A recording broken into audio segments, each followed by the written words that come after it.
Hey you guys, it's Peter, and welcome to my channel, Peterisms, where I tell stories of my life and just little things that I have learned as I have grown into the person that I am today. And we just got back from vacation last night. We had such a wonderful vacation. It was so nice. 10 uninterrupted days of just spending it with my husband, relaxing, reading, being at the pool, eating wonderful food, meeting new friends, making new friends, taking lots of naps, having romantic dinners. We just had such a fantastic time, and I am so grateful that we were able to take the trip. Whenever I'm on vacation, my mindset is a little bit different. I feel like I'm almost a little bit more open to receiving lessons, just from anywhere, We met several different people. We made new friends while we were on vacation. And I love hearing different people's perceptions about just world things, life things. We became really, really good friends with this couple from Portugal.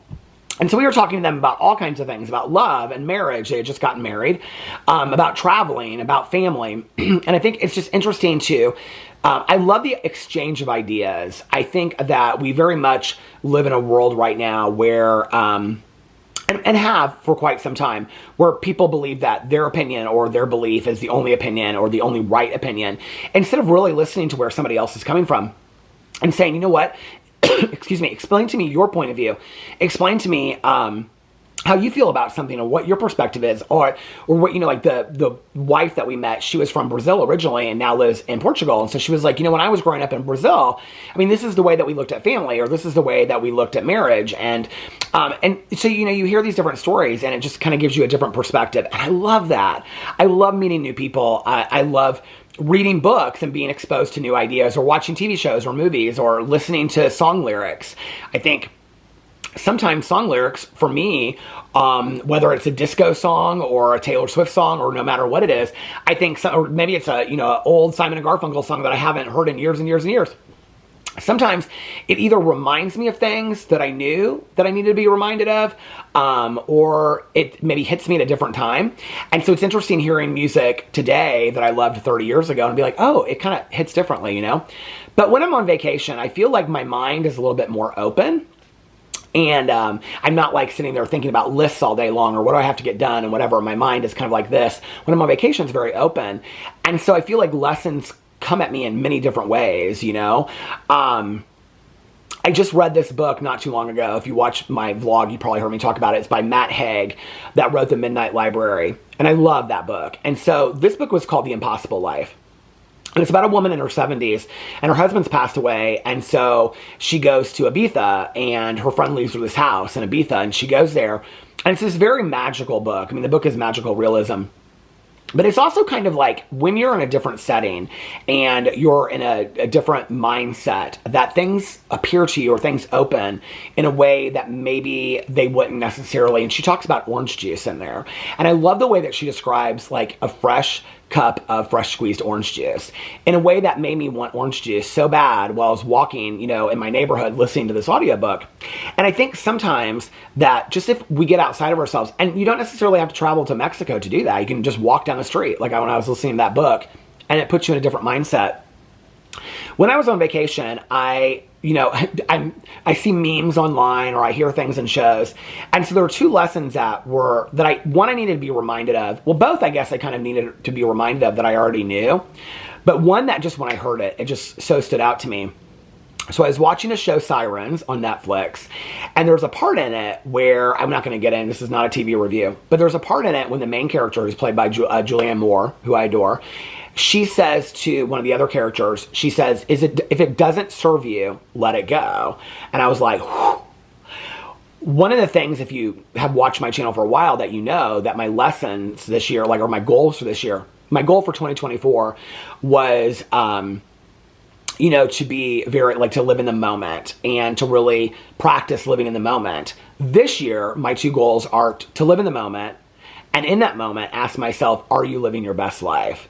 And so that doesn't necessarily, I think that phrase has this connotation that living your best life has to be, in a private jet flying to France, when that's not necessarily the case. Living my best life could be, talking to my neighbor on the street, or taking a walk, listening to an audiobook, or taking a nap, or being with my best friend or my husband. That could be, in that moment, living my best life, and often is. And then the other thing that my other goal for this year, which has proved to be a very, very valuable goal, is asking myself, where am I putting my energy? I just celebrated 53 years alive. I just celebrated my 53rd birthday while we were on vacation. And in my 53 years, one of the things that I have realized is that I have given a lot of time and a lot of energy to things that later don't matter, or I don't even remember them down the road, what I was so upset about, or why I got so negative in such a negative space, or what I was trying to prove. I look back on it and I think maybe having to go through that was valuable to me, but I don't know that necessarily me putting all my time, my energy, energy, when we talk about energy, not to get all metaphysical about it, but like we talk about like energy and people are like, oh, you have good energy or you have good vibes. I love that idea and I love discussing that, but to me, even that kind of is, it's a little bit on the realm of magical realism, a little bit. I do believe that. I believe that when you are around people that are positive, that energy kind of flows to you, but more in a way that like, if I'm around somebody that's positive, I am more likely to gonna be positive. If I'm around somebody that's negative, I am more likely going to be negative, and vice versa. If I'm negative around somebody, they're gonna be negative. If I'm positive around somebody, they're gonna be positive. I don't know if that's necessarily an exchange of energy. I just call it what you want, but I believe that, right? And so one of the most valuable lessons I've learned this year is really, where am I putting my energy? What am I choosing to put my energy into? And so both of these lessons that I learned on vacation were kind of reminders of, and they both, one came from a Instagram meme and the other one just last night, and the other one came from a TV show. And they were just reminders. And I feel like there's reminders to me all over the world, of things I need to know. And so I was watching this show, and she says in there, if it doesn't serve you, let it go. And so I looked up the quote, actually. It was interesting what I found, because there was, if it doesn't serve you joy, let it go. And then the next one is, let go of what doesn't serve you. Embrace what does, add value to the people around you. And I know when I say this, okay, there's going to at least be one person that says, how am I supposed to let go of everything that doesn't serve me joy? Well, I think that's a very valid question. A lot of people don't enjoy their jobs. A lot of people don't enjoy their families. A lot of people don't enjoy this. There are things we have to do in this world, okay? I don't love necessarily going to the doctor's office for an appointment. That doesn't mean I just don't go anymore. There are things that we have to do in this world, right? We have to work. We have to pay our bills. I don't necessarily love paying bills. But I think it's a kind of a change of perspective. I remember reading years and years and years ago, I think it was by Rhonda Byrne who wrote The Secret, and I also read the book Magic by her.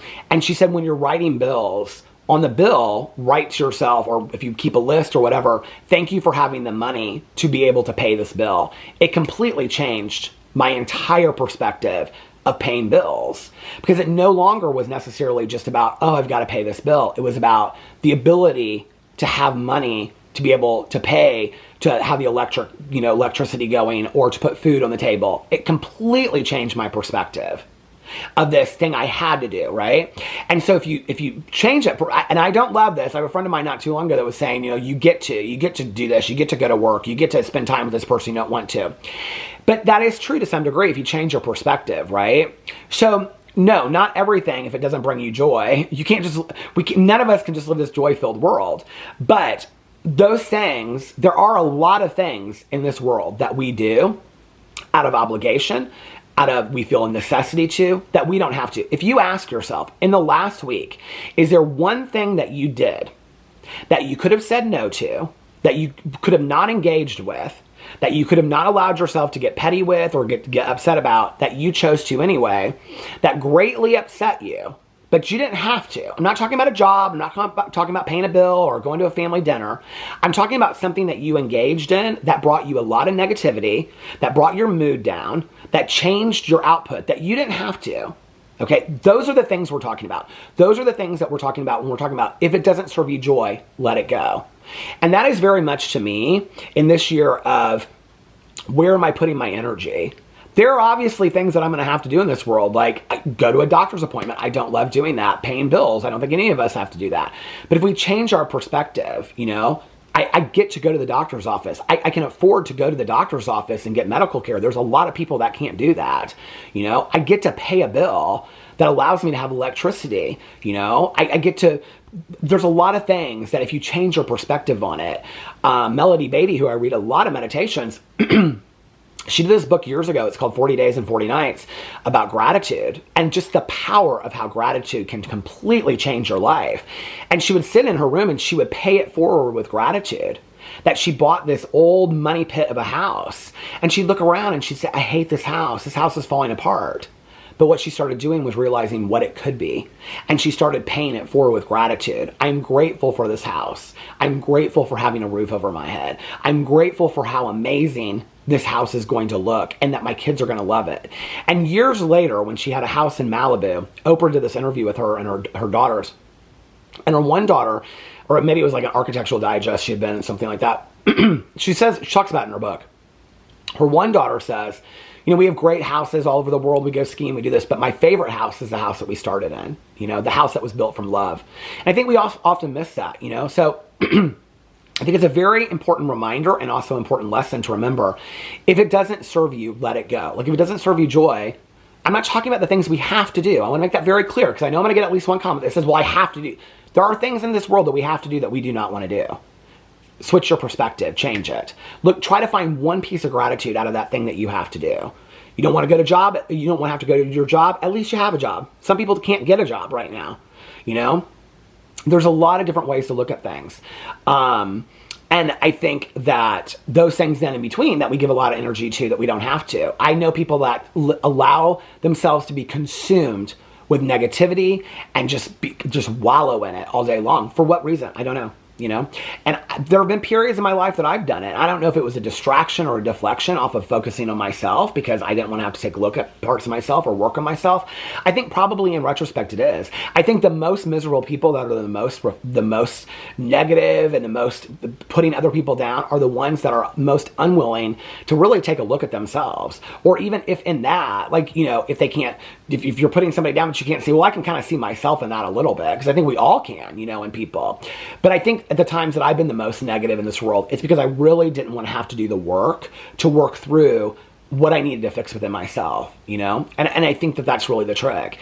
And then asking yourself after that, what do I not want to give time and energy into it anymore? Time and energy are human resources. Your time, the seconds, the minutes, the hours that you have, where you give that, where you give your smiles, where you give your time, that's all part of your life. Don't just hand it away. If it doesn't serve you, let it go, if you can.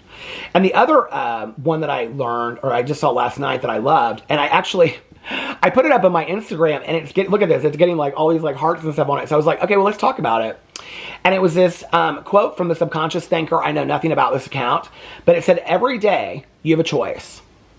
You can focus on all the many reasons why you should be angry or sad, or you can focus on all the many reasons why you should be grateful and happy. Choose wisely. And it's not about saying that we don't have a right to be sad or angry. It's not saying that we don't have the right to be upset about things or to be hurt. It's saying that we have a choice in that. And I remember when I worked in treatment back in the day, I worked with this woman, she was fantastic. And we would do this thing every morning called Community, where we would identify ourselves and we would say, today I feel. And she got me started saying, today I choose to feel. And I remember early on, I said to her something about, you say choose to. And she goes, yeah, I believe we choose our feelings. She was like, I can start my day over whenever I want. And if I am angry, I can choose that I'm not going to be angry anymore, or I'm going to allow myself to be angry for the next hour. But then I'm going to go on with my day. I'm not going to let my anger consume me. I'm not going to let my pettiness or my sadness consume me. And she said, there are going to be days in this world that are going to be so sad that we can't get out of it, where we've lost people or we're going through a really horrible time. But most of the time, we choose to be sad or angry over things that we don't even remember 6 months or a year ago. And it's true, when I look back on my life, so much of it I spent being so sad and so angry over things I don't even remember 6 months later, or ended up becoming very valuable lessons for having to go through it, that I'm thankful that I was sad at that time or angry, because it taught me where to really put my energy now. So both of these lessons are really about, where are you putting your energy, you know? Where are you putting your energy? And are you saving it for things that are important, or are you giving it away just, I'm going to give my energy away wherever I want. Have you ever met somebody that, like, every time you talk to them, they're just so negative and so angry, and they're like, ah, and it's like, today, when I'm around those people, it's like we say in recovery, like we recoil like a hot flame from a fire, and I'm like that. Like, I can't be around it. It just drains me. It absolutely drains me. I just cannot be around it today. And that's not, I can't say that that's who I was 5, 10, 3 years ago, you know? I don't know, 20 years ago, I definitely wasn't. It was like, let's get right in it, you know? Like, that fired me up. Today it doesn't. Today it drains me. And I think that's because I've been very conscious of where I'm putting my energy. And so this has been a great lesson for me to learn this year. And I'm not, like, by any means perfect at it at all. There are days I get all caught up and like, I can't believe this. And then all of a sudden I catch myself and I go, this is not going to be worth it to you. You are not going to remember a week from now that this happened. And here you are ruining your whole day over it. Start your day over. Take a breather. Walk outside. Go talk to Shorty the duck. It's going to be okay. You know? Anyway, I wanted to share that with you. I am so happy to be back. I love you guys. And I will see you tomorrow. Bye.